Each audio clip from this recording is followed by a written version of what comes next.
Salut les plumes, aujourd'hui on va parler imprimeur. Alors oui, je vous ai promis de vous tourner une vidéo pour vous donner mon ressenti, mon expérience avec Books Factory, l'imprimeur qui a imprimé Homo Vampiris tome 2. Donc la voici. Alors déjà, pourquoi j'ai choisi Books Factory? Eh bien par rapport au prix, évidemment. Par rapport au prix, oui, parce que j'ai regardé un peu différents imprimeurs et c'était le seul qui a réussi à concurrencer le tarif d'impression Amazon. Donc je me suis dit que bingo, j'allais tenter l'expérience. Et puis bon, bah la qualité, mais ça la qualité on peut la trouver chez beaucoup d'imprimeurs. Voilà, c'est surtout donc le tarif. Alors comment ça s'est passé? Tout d'abord, Books Factory m'a envoyé pas mal d'échantillons, c'est-à-dire des livres imprimés, pour que je vois qu'est-ce qu'ils font comme papier, comme différents types de papier, et comme type de couverture, pour qu'on puisse un peu parler le même langage. Donc ça, je trouve ça déjà fort, d'envoyer tous ces échantillons pour que je puisse visualiser, toucher le papier, et puis leur dire clairement ce que je veux. Alors déjà, quand on passe du temps à travailler avec un imprimeur, on se rend compte que, enfin, on devient un peu expert du papier, puisque on doit vraiment toucher tout, dire ok, je veux celui-là plutôt que celui-là, et voilà, se décider sur. Je trouve que ça a une autre dimension en fait dans la conception du livre. C'est vraiment super intéressant. J'ai adoré pouvoir décider vraiment de tous ces détails sur mon livre. Donc très très contente de cette expérience et je trouve ça super enrichissant. Vraiment, si vous avez la possibilité de faire cette expérience, je sais que ça a un coût quand même, allez-y parce que c'est top. Donc oui, on devient expert parce qu'il faut décider de la texture du papier, du type de couverture. Il y a certes les couvertures rigides et souples, mais il y a différents types de couvertures rigides et souples. Donc il faut pouvoir choisir entre tous ces types-là. Je trouve fascinant qu'il y ait aussi des différents types d'impression sur la couverture, c'est-à-dire que vous pouvez demander un titre en relief, alors j'imagine que c'est un peu plus complexe ou qu'il faut fonctionner un peu différemment et que le prix sera différent aussi, mais je trouve ça super d'avoir ce choix-là. Voilà, c'est vraiment une souplesse qu'il y a par rapport à quand on imprime avec une plateforme d'édition, on n'a pas trop le choix on a un choix limité de type d'impression. Ce qu'il faut savoir, c'est que quand vous fonctionnez avec un imprimeur et avec une plateforme d'édition, vous aurez deux gabarits différents à travailler.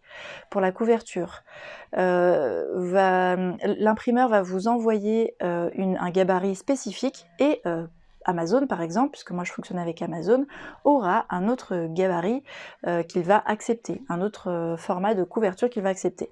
Donc souvent c'est pas forcément des grosses modifications, mais c'est un format de coupe différent. Donc il faut bien faire attention à ça, et c'est un petit travail supplémentaire.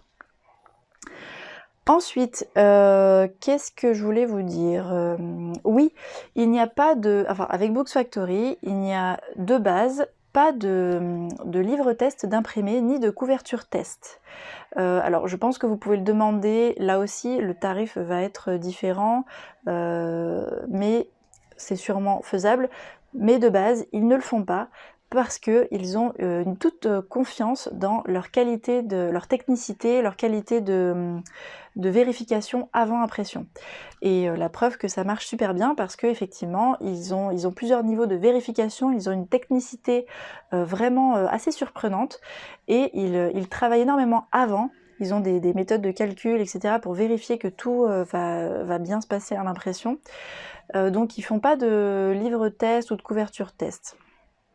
Néanmoins, moi je trouve que l'impression d'un livre test, d'une épreuve papier, est vitale quand même. Donc moi je l'ai fait via Amazon avant de lancer l'impression du stock, pour vérifier tout de même, pour corriger les dernières coquilles, pour vérifier si toute la mise en forme est correcte, pour vérifier qu'il n'y a pas de problème à ce niveau-là. Et il vaut mieux le faire avant d'imprimer 50 exemplaires de votre livre que vous ne pourrez plus modifier après. Donc voilà, cette partie-là, j'insiste, hein, mais c'est vraiment une étape pour laquelle je pense de laquelle on ne peut pas se passer. En résumé, Books Factory, j'ai trouvé qu'ils étaient très professionnels, une très bonne communication. Ils ont été, voilà, il y a une qualité d'impression top, une qualité imprimeur bien sûr. La qualité d'emballage des livres, c'est clair que ça n'a rien à voir. C'est vraiment emballé avec soin. Et la rapidité. J'ai apprécié la rapidité. Je sais que la rapidité, je vais arriver, hein. Je sais bien que la rapidité varie en fonction du contexte, du nombre de commandes, etc. Donc je mets vraiment, je sais que ça peut varier pour chacun d'entre nous, mais en général, ça dépasse pas les 15 jours d'impression, de temps d'impression. Moi, ça a mis à peu près une dizaine de jours. Donc il faut le savoir, chez les imprimeurs, il y a forcément des petits aléas, des petits imprévus, donc ne soyez pas non plus trop à cheval sur les délais d'impression. Il faut prévoir une marge de toute façon, mais si j'ai bien compris, ça ne dépasse pas en tout les 15 jours d'impression. Donc voilà, donc ce que j'ai apprécié, c'est tout ça chez Books Factory. Je vous recommande de faire cette expérience d'imprimeur, que ce soit chez Books Factory ou chez un autre imprimeur, mais vraiment j'ai trouvé cette expérience très enrichissante et j'ai adoré participer à toutes les étapes de création de mon livre. Voilà. Et bah c'est tout, je vous souhaite une très belle journée, de belles lectures et beaucoup d'écriture, et à très bientôt pour une nouvelle vidéo. Salut!